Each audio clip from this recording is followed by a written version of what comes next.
a while since I've posted a video. I'm into cars now. So what I've done is I found this 31 Coupe January 31st of last year. And I got it off a trailer, and with a buddy of mine, we drove all night, had a blast. This is probably my mechanic career has turned into, I think I've matured nicely. So I actually wanted to go over some of the things that I've been through in the first 2 months of owning this. The car's been driving. It's been apart 2 or 3 times. It was decent when I got it. Just had a few little issues that I'm going to talk about and show how I overcame those, or in the process of overcoming it. I've got one more order coming in from Snyder's that should bring this thing home, and hopefully after that I'm good for a few thousand miles. Great hobby car.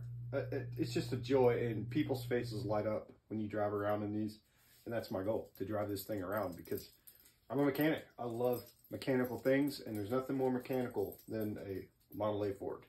So let's get started on my list here. Let's start under the seat, because that's where I'm keeping my spares. I've got spare spark plugs. This is a Tillotson carburetor.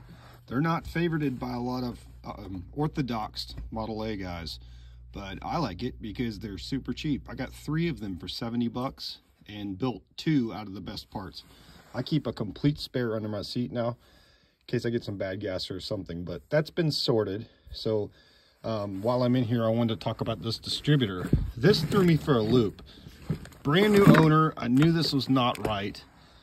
That is a Jeep distributor, like a CJ3 distributor, and I was having some ignition issues. But I believe that was a hot rod trick thing to do. This car has a Model B engine, which I'll show you here shortly. But they had like an automatic advanced timing where you didn't have to use the lever on the steering wheel. I was really fascinated about the timing and being able to control that. Such a unique thing these days. So I went back with a stock distributor. I think this is a very nice reproduction. It wasn't that expensive. And now I'm back to something normal. This is a fake pop-out plug ignition cable. I would definitely get one of those too. They look really great. So you can see my firewall's indented here. This is a late 31. It's very recognizable by that. So the shutoff valve is outside. I was gonna wear my hood hinges through if I kept having to come out here and shut this fuel off. This valve's a little iffy to begin with. I kept pliers on it. It's embarrassing. Look, so here's my solution. This is a 6-volt solenoid that shuts the fuel off. I have it attached to my battery disconnect. So when I have power to the car, I have fuel flow. And it's a good habit to be in to turn your battery off in case your headlights were to short or some other issue would keep fire from happening. This Tilly here is the one I've been running. It runs great. I took this off of a V8 Venturi, so just to keep bugs out. You can see it's working. I've caught paint and bugs. The seats in this Model X Tillotson, I put a brand new seat in and it leaked like crazy. And this is not the first carburetor I've rebuilt. I promise you, I've built hundreds. This was not sealing well. So what I did is tap it with a hammer into the seat very lightly and just let it spin like you're lapping a valve. And that really helped. But when the tank is full, or the fuel tank is full, and it's in the sun, it builds quite a bit of head of pressure, and it was always wet. So that's why I installed that 6-volt shutoff. I've changed all the fluids in this car, including transmission, rear axle. I've greased the front wheel bearings and then hit every grease point around here. I have this little bottle here that I've dangerously marked Model A, but I put that grease in this container for small jobs. That's what I use to top off the transmission case now that it's been serviced. I've had a few issues with my starter. First thing, I thought the battery was weak. I thought the grounds were bad. I ran new cables from the battery to the transmission tower just to make sure. I even checked the switch. I cleaned it, which, funny enough, that's a copper lug in here, and I had filed it just to make it flat. There was pitting on this switch.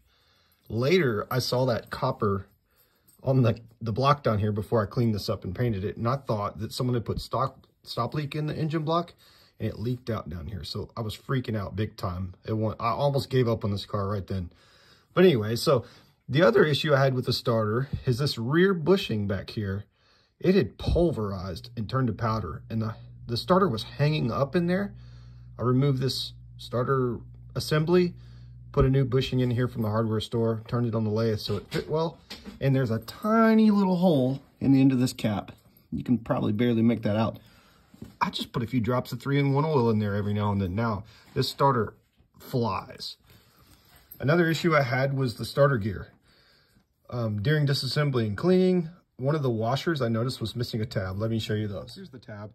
It was broken, and I knew it. I put this in with Loctite. It did not last. I probably put 300 miles on the car. One day, this bolt flew out, and I had to fish it out. Luckily, I got it with a magnet. I think I have a picture of that. The point here is if you notice something like that, go ahead and fix it. Don't just sweep it under the rug. I knew I'd be back in that starter sooner or later. I even thought about putting a new modern Phoenix drive on here. I think I'm going to stick with the original, just so you guys know that this is available. It's a modern style Bendix. I've decided not to use it, but the screw is captive. This is spring loaded. If you were to tighten that on the armature, it's going to cover that screw. It can't fly off. We'll see. If I ever get into there again, I'll fix this. I kept the original starter switch. It'll go back on one day when I'm bored. In this Ventures tray, I have spare bulbs and screws that I found as I was cleaning the car. I know one day I'll have to put them back. I got a set of wrenches for $7. I got standard. This guy right here, this is a Model T wrench that my great uncle had. I used to use it on my mill, and I can't believe it, but he had the thought to save this, and I'm using it now. There's a bunch of stuff around this car like that, my great uncle kept a Model A or Model T tool, and they're being used on the Model A or T today. So 90 years later, they're still useful. I knew this car had a bad water pump when I got it. I just kept putting water in it. Well, one day my buddy and I were driving. We were going 50 miles an hour, you know, going a pretty good lick. And he said, how fast will this thing go? I stepped on the gas just a little bit. I swear, 56 miles an hour is where it blew apart. So I priced, I'll show you this Model B head in a minute, and I priced a new water pump because I was tired of fooling with it. I cast my own impeller here. I'll show some pictures. I redid the bushings. I made a 1,000ths clearance, then I made it 2,000ths clearance. It was just endless, and it was really destroying my confidence. So what I did, a Model B water pump, new, I thought you could just buy your way out of trouble, right? Well, the price of that's about 450 bucks. This is a Snyder 5.5 head with a 4-bolt water pump, $89 water pump, $350 head.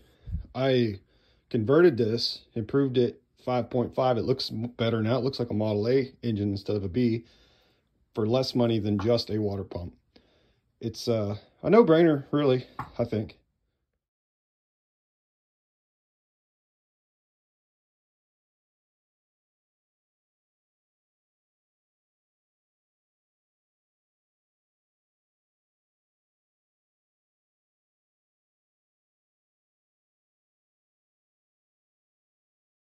A pretty good parts pile go in here. It's all spare stuff.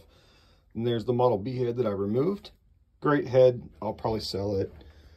And here is that water pump that I've struggled with. Also notice here that the fan might have been welded by someone, or that might be original. These fans can explode on you. The best thing to do is to go replace it with a modern one. I've got that on order right now.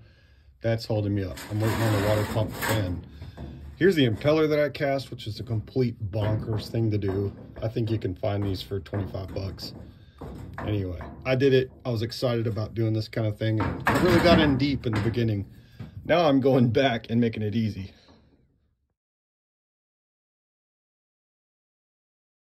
On the topic of water pumps, my evolution of belts has come a long way. This is now my favorite belt, 5L420. It fits well because I have an alternator. And this is a cog belt too, which this one was able to turn that semi-frozen water pump longer than any other belt. I snapped 3 or 4 of the standard belts before I decided enough is enough.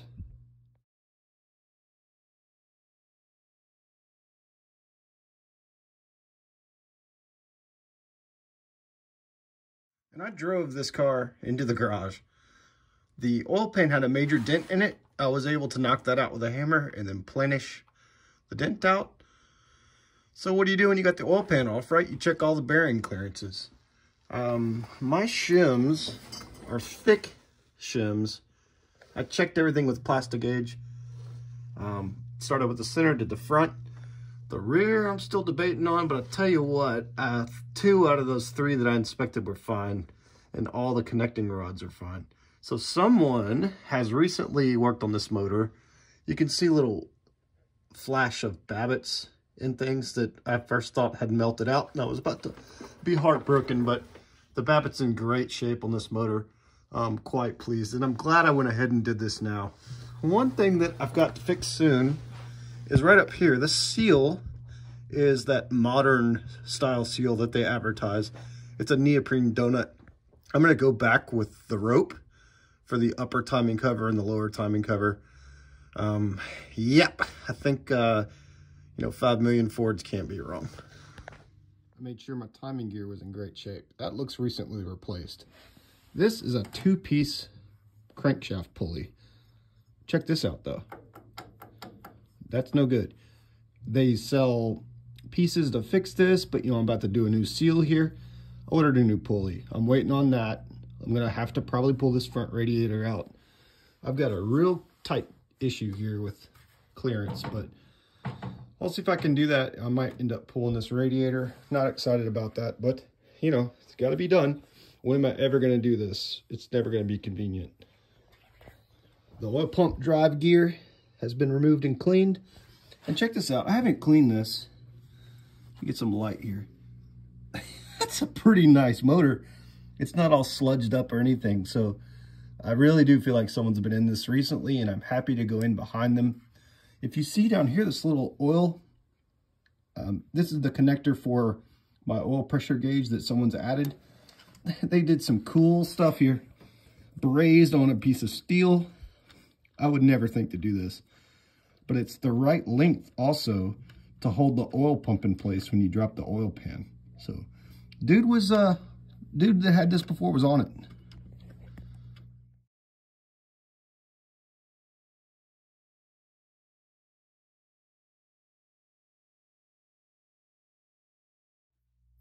Just being picky now, but this northeast speedometer was grinding away one day, so all I had to do is take it apart and oil it.